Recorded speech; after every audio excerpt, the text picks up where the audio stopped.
नमस्कार। नई परख के राष्ट्रीय मुद्दा कार्यक्रम के इस साप्ताहिक संस्करण में आप सब लोगों का स्वागत है। जैसा कि आप सब लोग जानते हैं कि पिछले कुछ सप्ताह में हमारे कार्यक्रम थोड़े अनियमित रहे, कुछ तकनीकी कारण उसके लिए जिम्मेदार थे। हम फिर से नियमित रूप से अपने कार्यक्रम आपके साथ लेकर आएंगे।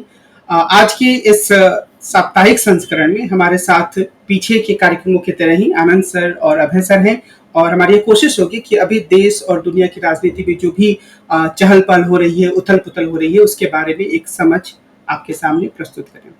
आप दोनों लोगों का आज के कार्यक्रम में स्वागत है। नमस्कार। आनंद सर, आज के दिन की शुरुआत इस खबर से हुई कि अमेरिका ने ईरान पर हमला कर दिया। तकरीबन 2000 किलोमीटर से भी ज़्यादा की दूरी पर से अमेरिका ने हमला किया, और एक अचूक हमला जिसे हम कह सकते हैं कि जहां जहां वो चाहते थे वहां वहां पहुंचे। क्या हम यह माने कि जो मागा का लक्ष्य लेकर ट्रंप चल रहे थे, उन्होंने साबित कर दिया कि हम सबसे महान हम ही हैं तकनीकी स्तर पर, और कोई हमारा मुकाबला नहीं कर सकता है? आज के इस घटनाक्रम को आप कैसे देखते हैं? नहीं कमल जी, ये मुझे लगता है कि इसके कई तरह से इंटरप्रिटेशन हो सकता है। अमेरिका ने जो ट्रंप ने अमेरिका को इस युद्ध में झोंका है, उसके खराब पक्ष भी हैं। उसके एक पक्ष ये है कि अमेरिका में ही मेरी अमेरिका से बहुत से लोगों से बातचीत हुई। अमेरिका का एक बड़ा वर्ग का ये मानना है कि इस युद्ध का कोई मतलब नहीं था। इसमें अमेरिका को जाने की जरूरत नहीं थी। जो भी उसको अपनी तरफ से मदद करनी थी इजराइल की, वो मदद करता रहता, लेकिन डायरेक्टली इन्वॉल्व होने का मतलब कि आज की तारीख में ईरान अगर कहीं रिटेलिएट करता है, और वो रिटेलिएशन ये है कि जैसा अमेरिका कहता है कि मेरे 23,000 से ज्यादा सैनिक जो हैं, मतलब वो दुनिया के अलग अलग देशों में हैं, और अगर आज ईरान उन पे कुछ भी कार्रवाई करता है तो उसको उसको ये नहीं कहा जा सकेगा कि भाई ईरान ने बहुत गलत काम किया, क्योंकि रिटेलिएशन में अगर आप ईरान के में गोलाबारी कर रहे हैं, तब आप का ये अगर ईरान कुछ करता है, और मेरे ख्याल में, मेरा जितना समझ है, ईरान कहीं ना कहीं रिटेलिएट जरूर करेगा। नंबर 1। नंबर 2, इससे अमेरिका को क्या हासिल हो रहा है, ये अभी भी शायद मुझे कम से कम स्पष्ट नहीं है। नेतन्याहू जी को इसमें कुछ राहत मिल जा रही है। अमेरिका खुद कह रहा है कि नेतन्याहू जी के जो हथियार थे, वो करीब करीब, उनके हथियारों का जखीरा करीब करीब खत्म हो रहा था। वो अपने को ईरान जैसे एक देश से, जिसकी उनकी सीमाएं भी नहीं लगती, उससे भी अपने को बचाने में सक्षम नहीं थे। ये तो दुनिया के सामने इजराइल की पोल खुल गई। जो आयरन डोम की बात करता था, जो कहता था कि मेरा तो सुरक्षा अभेद्य है, और केवल यही नहीं करता था, वो दुनिया के बहुत से देशों को इस तरह की अवैध सुरक्षा के तहत बहुत से सामान, मैं बेचना नहीं बोल रहा हूँ, मैं पर्पजली एक टर्म बोल रहा हूँ, वो टिका देता था। जैसे कह के बड़े अच्छे हैं, बड़े अच्छे हैं, बड़े अच्छे, ये ले लीजिए, ये ले लीजिए, तो वो अपना टिका देता था सामान। तो वो अब लोग, अब जब भी कुछ वो बेचने जाएगा तो लोग कहेंगे भैया तुम्हारे आयरन डोम का क्या हुआ। तो वो एक तो कलई खुल गई इजराइल की। इजराइल सबके सामने बहुत बेबस नजर आया। और दूसरा एक पक्ष जो है, जिससे मैं अभय जी से भी इस पे एक छोटी टिप्पणी चाहूंगा, क्योंकि आज से 1946 में जब पहला होलोकॉस्ट जिसको बोलते हैं, जो हिटलर के जमाने में यहूदियों के प्रति जिस तरह से निर्ममता पूर्वक उनकी हत्या हुई थी, उनके पूरी रेस को दुनिया से मिटा देने का एक जो संकल्प था हिटलर का, उसके बाद जब ये लोग वर्ल्ड वॉर 2 खत्म हुई थी, तो इन लोग बहुत दीनहीन दशा में और याचक की दृष्टि से ये लोग आए थे कि भाई हमें दुनिया में कहीं कोई जगह नहीं है, हम तो देखिए हमारा होलोकॉस्ट है, हम तो मारे जा रहे हैं, और साहब हमें पनाह दे दीजिए। हाथ जोड़ के पनाह मांगे थे उसमें। लेकिन 75 साल या 80 साल, या 75-80 साल के बीच का जो भी है, 77-78 साल में ये ऐसी स्थिति में हो गए हैं कि जिससे इनसे कोई मतलब नहीं है, उसमें जाके बिना बात के ईरान में वो कर रहे हैं। ईरान से इनका क्या मतलब? ना आपका बॉर्डर एक से मिलता है, ना आप इसलिए कि नहीं वो न्यूक्लियर बना रहे हैं तो हम इनको मारेंगे। तो इसमें कुछ लोगों का मानना यह है कि ये जूस को, जो कहीं इनकी जो असली, इनके अंदर का जो असली जूस है, वो उसने फिर से सिर उठाया है। और इसका एक खराब पक्ष है जो मेरे हिसाब से, हिटलर की बहुत सी बातों को वैधता मिल रही है। जैसे जिन्ना ने जब देश को अलग किया हिंदुस्तान से, तो आज ये पता लग गया कि जिन्होंने इस्लाम के उस पर अगर अलग किया था तो बिल्कुल फेल्ड स्टेट हो गई, उसका पाकिस्तान का कबाड़ा हो गया। उसी तरह से हिटलर को हम लोग बहुत दोष सब लोग देते थे, लेकिन नेतन्याहू की इस एक हरकत में, और इसी हरकत में नहीं, गाजा में 62,000 लोग मारे जा चुके हैं। अमेरिका को तब नहीं याद आई मानव अधिकार और किसकी, 62,000 में जो मेजोरिटी है वो महिलाओं और बच्चों की है, मेजोरिटी। मेरे पास तत्काल पूरे आंकड़े नहीं है, लेकिन लोग कह रहे हैं 40-50,000 करीब बच्चे और महिलाएं हैं। तब अमेरिका को मानवाधिकार की याद नहीं आई। अमेरिका जब बम बरसाता है हिरोशिमा और नागासाकी पे, तब उसको एटम बम की याद नहीं आती है। दूसरा एटम बम ना बनाए और मैं सबकी चौधराहट रखूं, मुझी से सब लोगों करें, मेरे ख्याल में इससे कले खुल गया। लेकिन मैं एक बात कह के अभय जी के पास आ जाऊंगा, या मतलब वो इस पे करें। मुझे ऐसा लगता है कि इससे एक चीज खराब ये हुई है कि अमेरिका का दबदबा भी कम हुआ है, क्योंकि अमेरिका जो एक कोशिश कर रहा था कि रशिया और चीन को अपने साथ रख के, ये मतलब कहीं ना कहीं अपने अपने ये लोग एक साथ अलाइन हो जाएं, उसको जबरदस्त धक्का पहुंचा है। क्योंकि ईरान के पक्ष में बिल्कुल साफ साफ रशिया और चीन खड़े हुए नजर आ रहे हैं। हो सकता है वो बोल ना रहे हो सकता है चीन पूरे युद्ध के दौरान कभी ये ना कहे कि मैं ईरान के साथ खड़ा हूं, लेकिन ईरान को जितने हथियारों की सप्लाई, जितने जितने रसद सामान, जो भी साधन है, वो पूरी तरह से चीन मुहैया कराएगा। इसमें कहीं किसी को गलतफहमी नहीं होनी चाहिए। कमल जी। अभी सर, आनंद सर ने जो टिप्पणी की उसी से जुड़ा हुआ मेरा सवाल आपसे है कि अभी आखिर ऐसी कौन सी तात्कालिक स्थिति थी जिसके कारण अमेरिका ने एक कदम उठाया, और क्या अमेरिका का यह कदम उठाना भारत सहित विश्व के सभी देशों को यह संदेश है कि वो मनमानापन कर सकता है और उन्हें भी सचेत रहना चाहिए, उन्हें भी सावधान रहना चाहिए? क्या अमेरिका की पूरी रणनीति को हम उसके मनमानेपन के रूप में ही देखें? देखिए, अमेरिका ने जब हमला किया ईरान के जहाँ पे एटमी प्रतिष्ठानों के ऊपर, 3 एटमी प्रतिष्ठानों के ऊपर, उससे तकरीबन 24 घंटे पहले डोनाल्ड ट्रंप ने एक वक्तव्य दिया था एक विदेशी पत्रकार से। ये शायद हो सकता है वो अमेरिकी पत्रकार ही हो, क्योंकि जब वो वक्तव्य का मैं क्लिप देख रहा था तो उसका चेहरा नहीं दिखाया जा रहा था। वक्तव्य दिया था, उसका कहना ये था, ट्रंप का कहना ये था कि इजराइल मिलिट्री की दृष्टि से इतना मजबूत नहीं है, ना उसके पास ये टेक्नोलॉजी है कि वो ईरान के एटमी प्रतिष्ठानों को तबाह कर सके। ईरान के एटमी प्रतिष्ठान कुछ खास तरीके से बनाए गए, वो जमीन के नीचे, जमीन भूमिगत तरीके से बनाए गए हैं, बहुत मजबूत।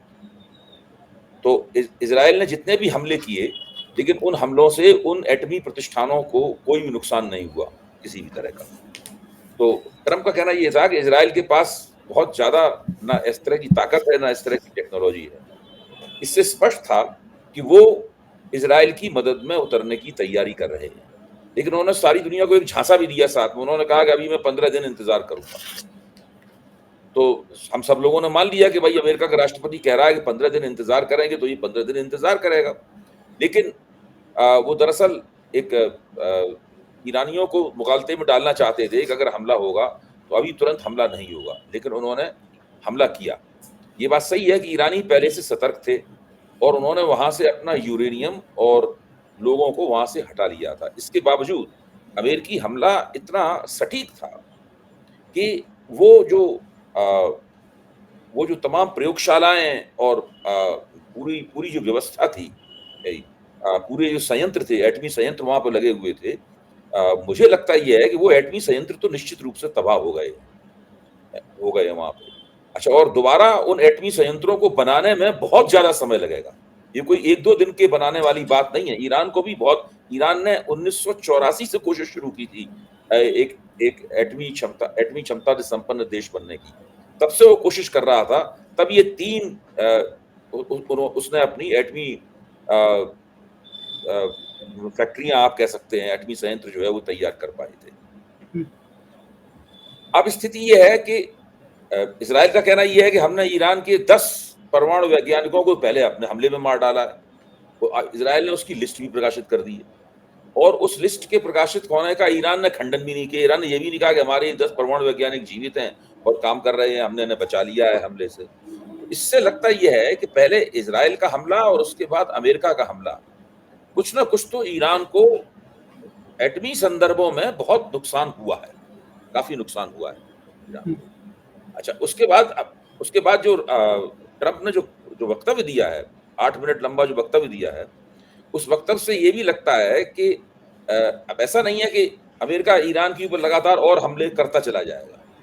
वो कहते हैं कि हमने अपने लक्ष्य को प्राप्त कर लिया है और अब हम आगे ईरान के रवैये को देखेंगे, उसके बाद हम हमले करेंगे और वो हमले ज्यादा आसान होंगे हमारे लिए और ज्यादा सटीक होंगे, ज्यादा खतरनाक होंगे हमारे हमले, ये उन्होंने कहा। अब गेंद जो है वो पूरी तरीके से चीन और रूस के पाले में है। आप चाहे तो तुर्की का नाम भी इसके साथ जोड़ लें।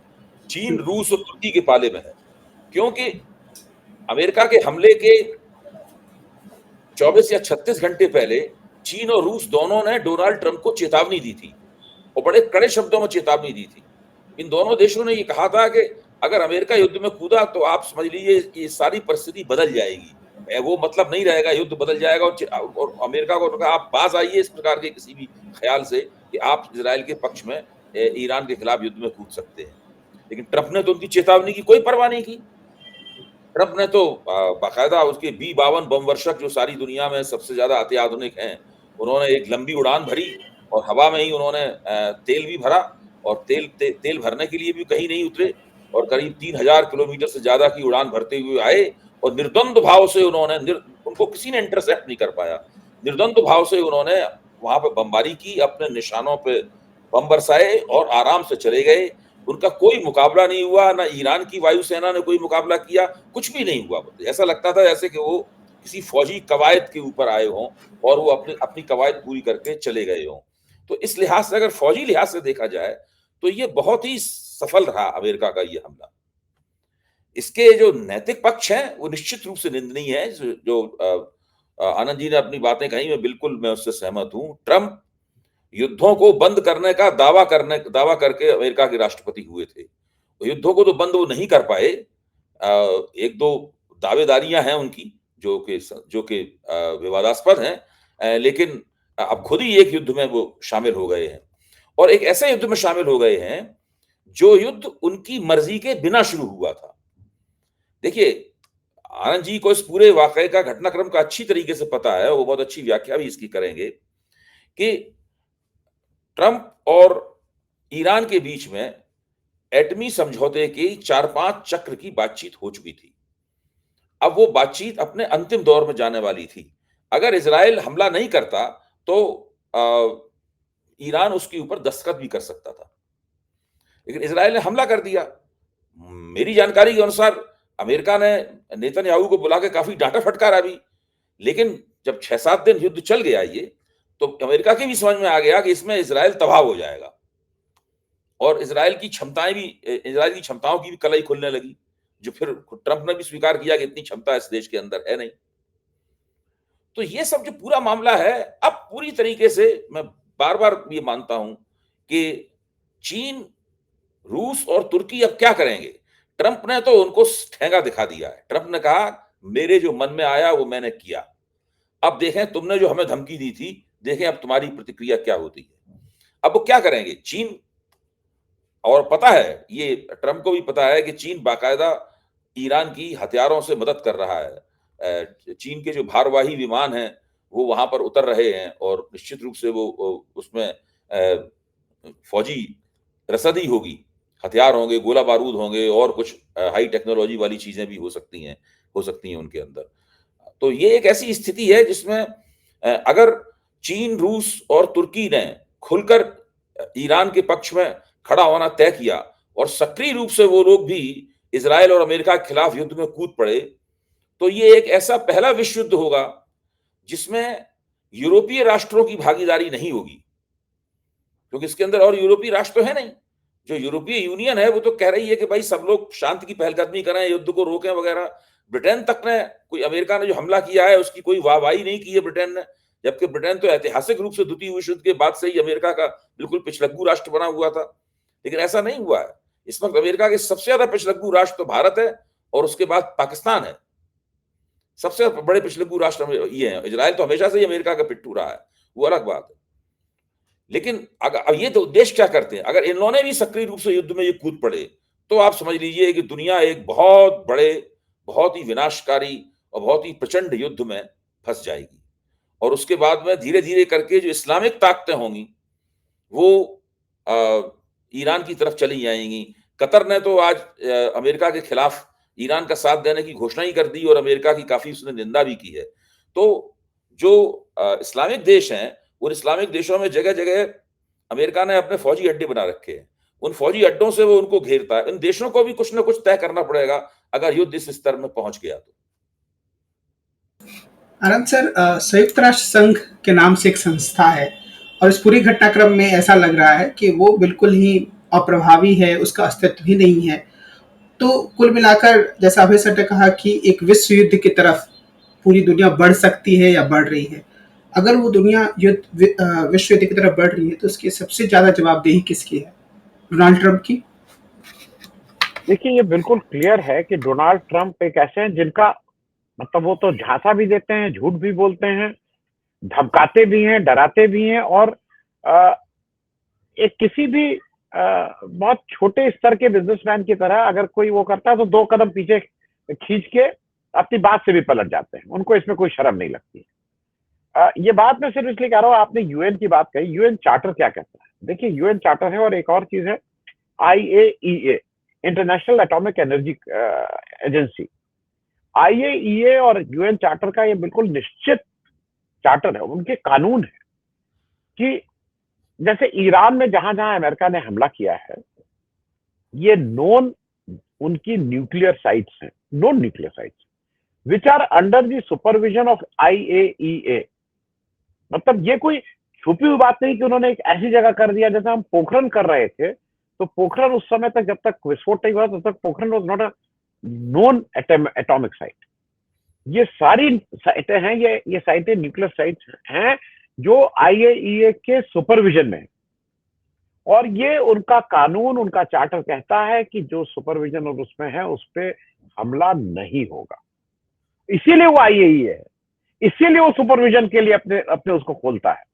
अब अगर ट्रम्प जी जैसे लोग इसको मानने ही को नहीं तैयार हैं, ये कुछ उसी तरह की चीज है कि आप घर में डोमेस्टिक कुत्ता रखते हैं, डॉग रखते हैं, उसको कहते हैं नहीं ये तो उसके लिए वो शू आपके ऊपर कर दिया जाए और वो चीर फाड़ डाले, फिर आप नहीं नहीं नहीं हम इसमें क्या। अरे भाई, आप अगर इसको रखे हैं तो आईएईए का मतलब क्या है? उसको फाड़ के उस कागज को वो करके जला डालो, यूएन चार्टर जला डालो। ये तो गुंडागर्दी है एक देश की। मैं ये बात इसलिए कह रहा हूं कि इस पे भी दुनिया को कहीं ना कहीं, केवल रशिया और चीन को नहीं, यूएन में जो भी आदमी जा रहा है उसको ये सोचना होगा, वो चाहे यूरोप भी हो। आज की तारीख में भाई ये क्या हो रहा है? इनके सैनिक ठिकाने जो हैं ये इराक, सीरिया, इन सब जगह बना चुके हैं। ईरान में इनको फिर से एंट्री चाहिए, ईरान में इनको फिर से तबाह करना है।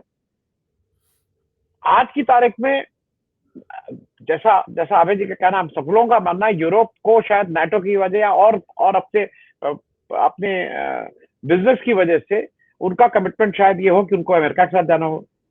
लेकिन जो डोनाल्ड ट्रंप साहब कर रहे हैं, कल आने वाला कोई व्यक्ति अमेरिका में वो डोनाल्ड ट्रंप से 2 हाथ आगे होगा, इसकी गारंटी क्या है?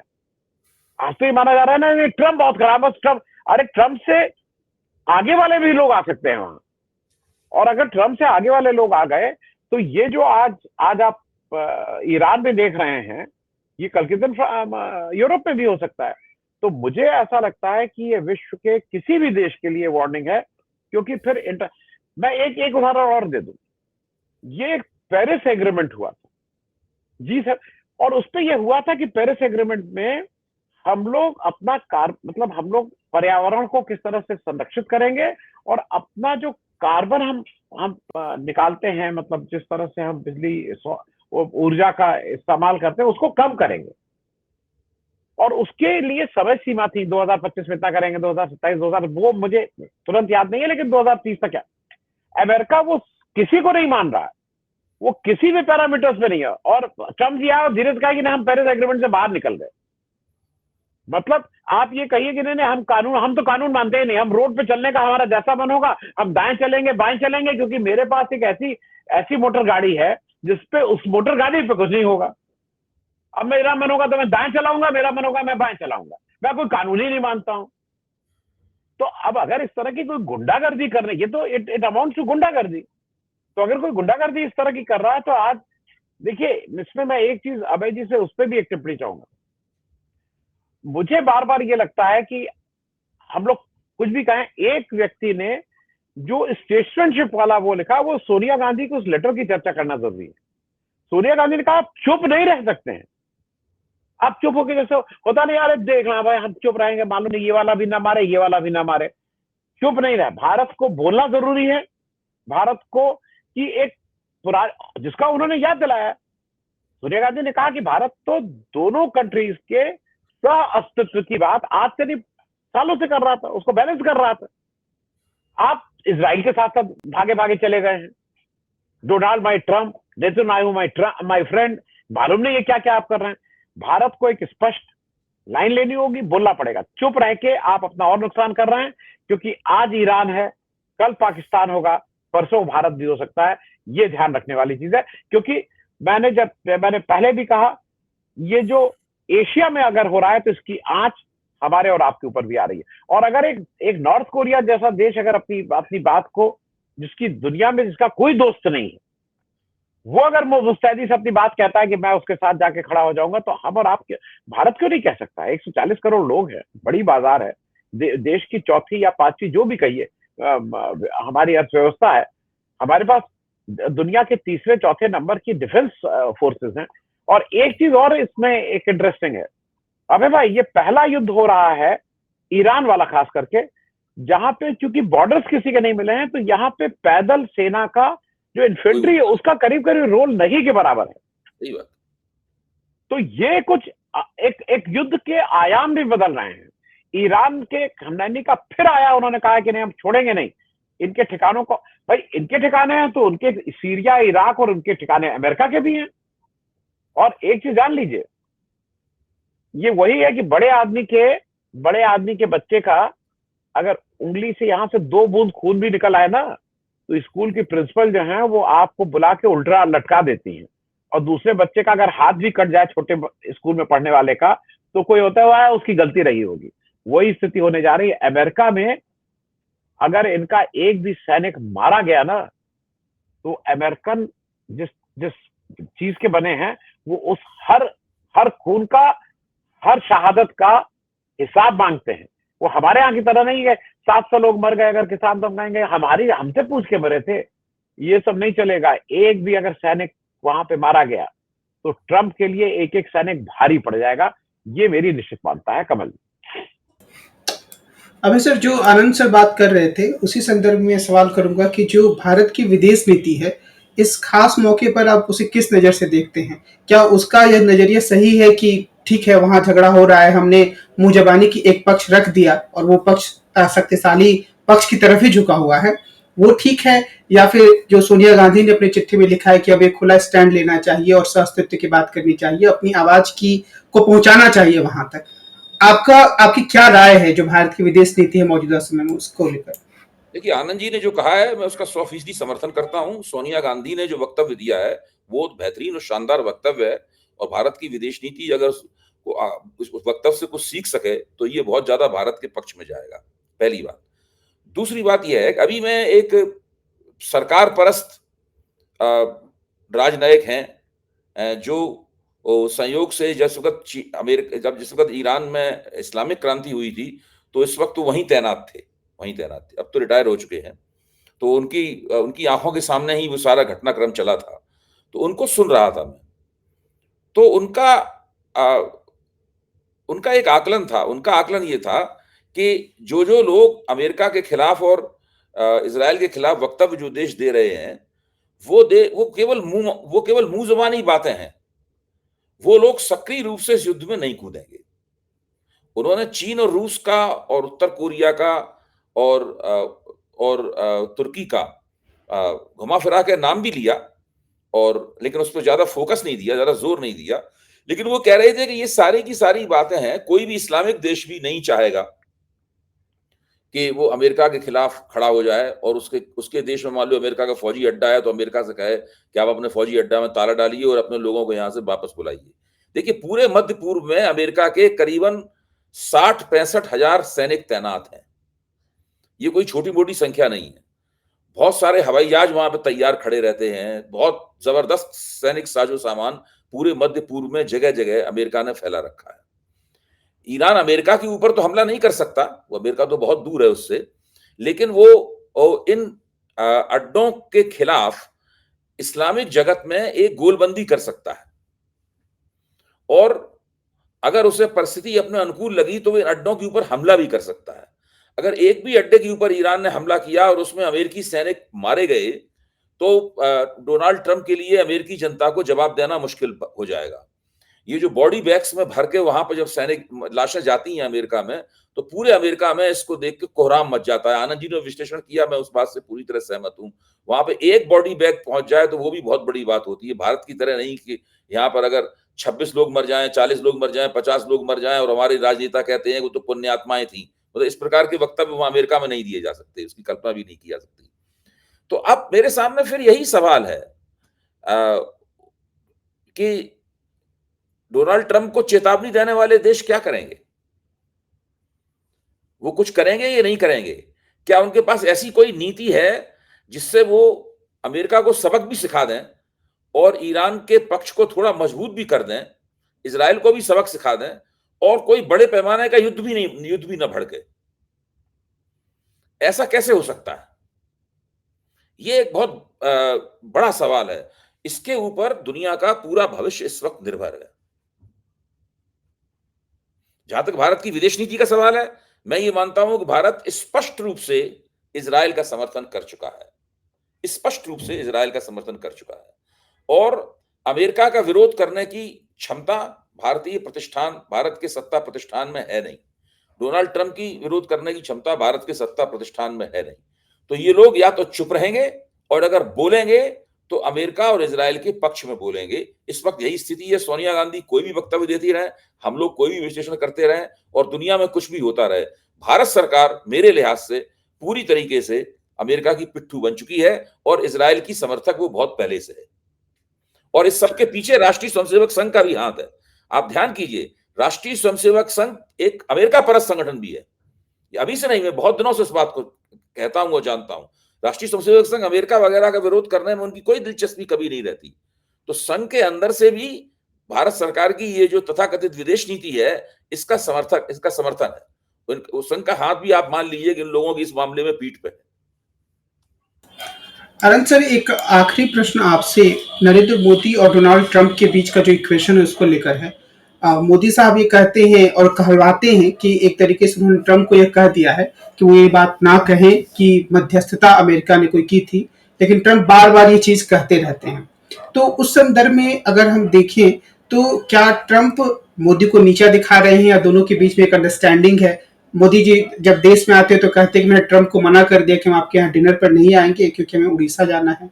तो वो इक्वेशन कैसा है, और क्या इससे भारत की जो हित है वो सही तरीके से सध रहे हैं या नकारात्मक रूप से प्रभावित हो रहे हैं? जी, मैं अभय जी जब आप कर रहे थे, मैंने एक्स ग्रॉक खोल के एक और फिगर देखी। इस सीरिया, यमन, इराक और सोमालिया को छोड़ के 1,60,000 American soldiers Japan, Germany, south Korea, Italy और यूनाइटेड किंगडम में बड़ी तादाद है। और वो फिगर है नहीं, इसके अलावा इराक, सीरिया, यमन और सोमालिया में इससे ज्यादा है। तो शायद वो 60,000 से ज्यादा वो संख्या हो, क्योंकि मैं सिर्फ इसलिए इस बात को कह रहा हूं कि मोरलेस इराक और इन सबको तो मार मार के इन लोगों ने, इनकी कोई सेनाई अब नहीं रह गई। अब जो कुछ है वो अमेरिकन ही है। जो आप दूसरी जो बात कह रहे हैं, जिसको जैसे भाई जितना मैं समझ सकता हूं, सबको अपनी अपनी पड़ी है। और मुझे लगता है कि ऐसे में मैं उस बात को कहने से पहले मैं अभय दुबे साहब की बात, भारत को कुछ करना पड़ेगा। भारत पिछलग्गू है तो बढ़िया पिछलग्गू बने, कि सर कहें कि मेरा असली चमचा ये, मतलब जब बड़े पापा कहें कि मेरा असली चमचा ये, वो एक आता नहीं था, पिक्चरों में आता है कि उनका सही पिट्ठू कौन होता है, वो जीवन उसके आते थे सेठ जी के पीछे। तो उसमें भी दुविधा नहीं होनी चाहिए, क्योंकि चक्कर क्या है कि उसमें भी दुविधा हो रही है। आपका जो ये मानना है, हम लोग उस पर, क्योंकि वो एक लंबा एपिसोड या तो अलग से कर लीजिए, आज ही कल में कर लीजिए। मोदी जी का जो झूठ बोलना है, अब मोदी जी झूठ बोल रहे हैं कि ट्रम्प झूठ बोल रहे हैं कि विक्रम मिश्री झूठ बोल रहे हैं, तीनों की बातें कर लीजिए तो कोई ना कोई तो झूठ बोल रहा है, या सब झूठ बोल रहे हैं या सबसे झूठ बुलवाया जा रहा है। विक्रम मिश्री को मैं सबसे ज्यादा पॉइंट इसलिए दूंगा कि वो बेचारे नौकरी कर रहे हैं, उनसे झूठ बुलवाया जा सकता है। बाकी लोग तो स्वेच्छा से, जैसे कई लोग कंपल्सिव लायर होते हैं, कई लोग हैबिचुअल लायर होते हैं, कई लोग अलग अलग तरह के, बहुत श्रेणियां हैं झूठ बोलने वालों की।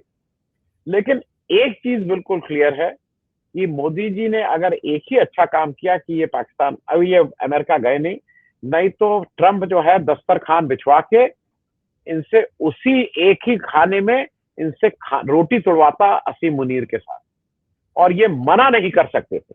और वो कहता कि एक ही में वो हो सकता है बिरयानी ही लाके देता, कहता है इसी से हाथ सिखाओ दोनों लोग, और वो हो सकता भाई वो क्या मामला, वो तो अजीब आदमी है ना, वो इनसे कहता तुम उनको खिलाओ, उनसे कहता तुम इनको खिलाओ, वो ये सब भी हरकतें कर सकता है। यू कैनॉट, ट्रम्प जिस तरह से दुनिया से खेल रहे हैं, उनके दिमाग में अगर उस समय ये खेल नया आता कि चलो एक नया खेल खेला जाए कि मोदी जी असीम मुनीर को खिलाएंगे खाना। अच्छा, एक अमेरिकन जो डेमोक्रेसी की सबसे पुरानी डेमोक्रेसी बात कर रहा है इलेक्शन और पॉलिटिकल डिसीजंस ले रहा है उसके चीफ ऑफ आर्मी स्टाफ से, कौन देश है भाई? मतलब किस डेमोक्रेसी और किस लोकतंत्र की बात कर रहे हो? ये मतलब मुझे बार बार ये लगता है कि ये दो तरफी बातें करने वाले लोग डेमोक्रेसी की बात उस देश के प्राइम मिनिस्टर की जगह उससे कर रहे हैं। अच्छा हुआ मोदी जी वहां नहीं गए, नहीं तो ये तय था कि जो इनकी स्कीम थी कि मोदी जी और असीम मुनीर को एक साथ खाने की टेबल पे बिठा के फोटो सेशन करा के, इनको जैसे फोटो सेशन का शौक है तो उसको भी फोटो सेशन का शौक, वो ये जरूर कराते।